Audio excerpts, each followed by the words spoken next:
On va aller dans Jean chapitre 35, versets 1 à 5. Je vais lire rapidement, donner des petits messages rapides. Jean chapitre 35, versets 1 à 5, frères et sœurs. Ça va nous aider dans le renouvellement de l'intelligence.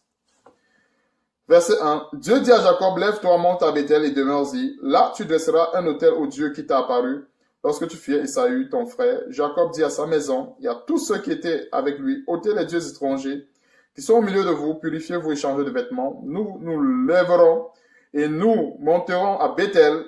Là, je dresserai un autel au Dieu qui m'a exaucé dans le jour de ma détresse et qui a été avec moi pendant le voyage que j'ai fait. Il donnait à Jacob tous les dieux étrangers qui étaient entre leurs mains et les anneaux qui étaient à leurs oreilles. Ok? Jacob les enfouit sous le tébérinthe qui est près de Sichem. Verset 5. Ensuite il partit. La terreur de Dieu se répandit sur les villes qui les entouraient et l'on ne poursuivit point les fils de Jacob. Voilà une très belle histoire qui nous parle aussi également des obstacles. Dieu apparaît à Jacob, il dit, lève-toi, va à Bethel, et tu dresseras un autel au Dieu qui t'a apparu. Jacob ne s'empresse pas. Dieu m'a parlé, je vais aller. Non. Jacob connaissait les préalables. Jacob connaissait les obstacles qu'il pouvait avoir lorsqu'il faut s'approcher de Dieu. Jacob les connaissait. C'est la Bible qui nous le fait savoir. Lisons le premier verset, on va voir que Dieu n'a pas dit à Jacob, dis à tes gens d'ôter ceci. Dieu a dit à Jacob, lève-toi, monte à Bethel et demeure-y. Là, tu dresseras un autel au Dieu qui t'a apparu lorsque tu fuyais Esaü, ton frère. Point. Dieu s'est arrêté là. Jacob, qui marchait fidèlement avec Dieu, avait la sagesse qu'il a acquis avec Dieu. Il savait qu'on ne peut pas aller dresser un autel à Dieu s'il y a des obstacles, s'il y a des petits dieux, s'il y a des anneaux dans les oreilles, s'il y a ceci, les boucles d'oreilles, ceci. Il savait. Donc, au verset 3, il a dit, ôtez les dieux étrangers. C'est quoi les dieux étrangers? Tout ce qui ne loue pas le Seigneur Jésus-Christ dans nos vies est un Dieu étranger. Il dit bien tout. Et c'est pour ça que nous avons besoin de l'aide du Saint-Esprit à ce moment. Parce que par notre chair, souvent, on ne peut pas. Nous sommes limités, en tout cas. Nous sommes limités. On a besoin de l'aide du Saint-Esprit. Et quand il dit qu'on a besoin de l'aide du Saint-Esprit, ce n'est pas pour que les chrétiens utilisent cela comme bouclier. Les chrétiens aiment bien prononcer ce mot-là à tort et à travers. Quand je dis qu'on a besoin de l'aide du Saint-Esprit, je suis en train de dire ceci. On a besoin que le Seigneur, par la puissance, nous révèle les choses qui sont cachées. Ça peut être sous un parfum, ça peut être sur un habit. Même un habit que tu portes, il peut avoir des abominations écrites sur ton habit. Imagine quelqu'un qui a un habit où on a marqué là-dessus les flammes de l'enfer. Il y a beaucoup d'habits ici qu'on vend comme ça.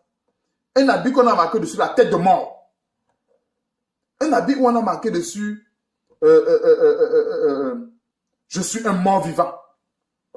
Un habit où on a marqué dessus plein d'abominations. Ce ne sont pas des choses qu'il faut prier dessus et sanctifier. Il ne faut pas verser l'huile d'onction sur l'habit. Il faut jeter ça, brûler cela. Et jeter. Ou jeter. Voilà. Un autre élément. C'est un obstacle. Quelqu'un peut avoir un objet dans sa maison, soit un verre, peu importe. C'est tellement pour ça qu'on a besoin que le Seigneur nous ouvre les yeux là-dessus.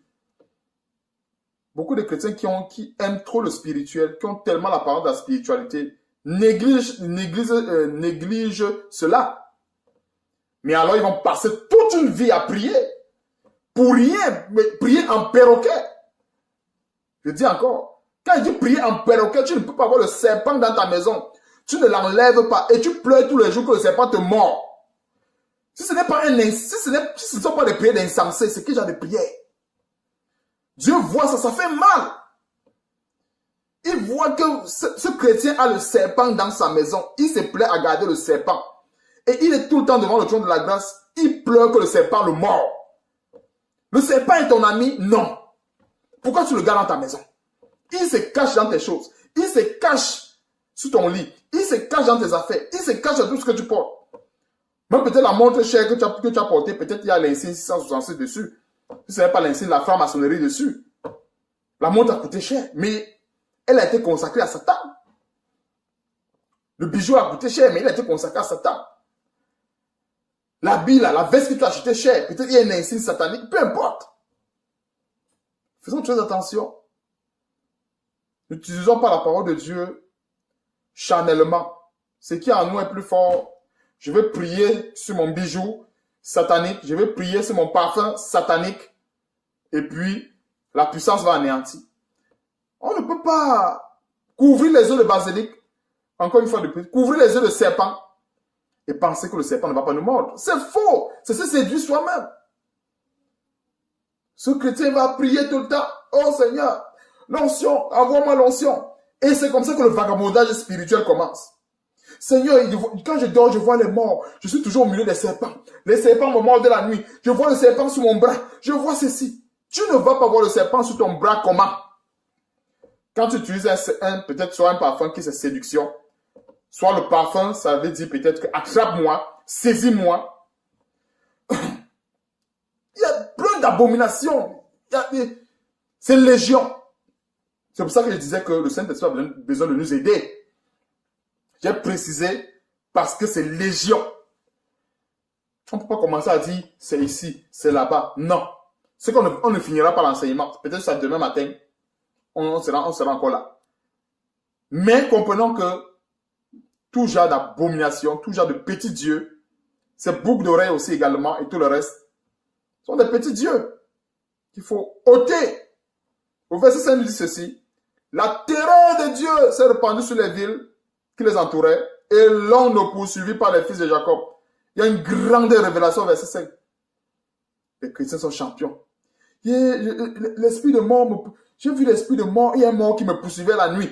Il y a un serpent qui me poursuivait. Il y a ceci qui me poursuivait.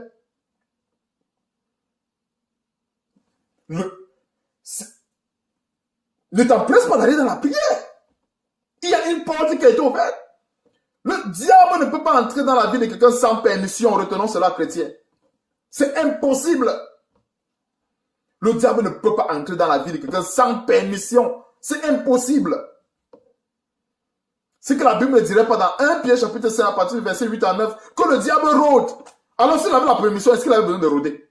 Si le diable avait la permission d'entrer comme il voulait, est-ce qu'il avait besoin de rôder? Il entre seulement, non. Quand il rôde, c'est parce qu'il cherche la porte. Il rôde, il rôde. On a vu avec Job. Satan a demandé à Dieu la permission. Donc bien des fois, ce sont les chrétiens qui donnent la permission à Satan de les frapper avec leurs propres choses. Tu achètes un habit où il y a des abominations dessus. Tu as dit à Satan, entre dans ma vie avec ce vêtement. Ça peut être un bijou. Tu as dit à Satan, entre dans ma vie avec ce vêtement. Ça peut être les phares, les ceci, les séductions. Tu as dit à Satan, entre dans ma vie avec ce vêtement. Tu as signé une alliance avec Satan.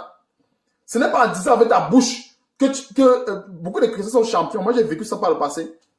Tu vois une qui se place là, avec des vernis, les faux ongles.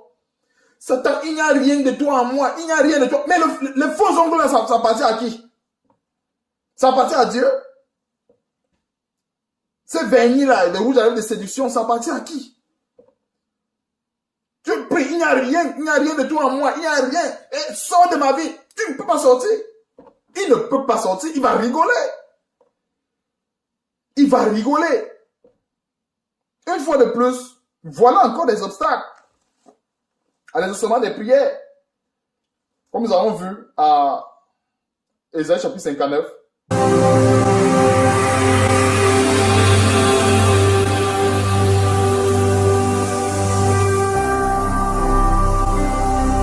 Jésus-Christ TV, vous connaîtrez la vérité et la vérité vous affranchira.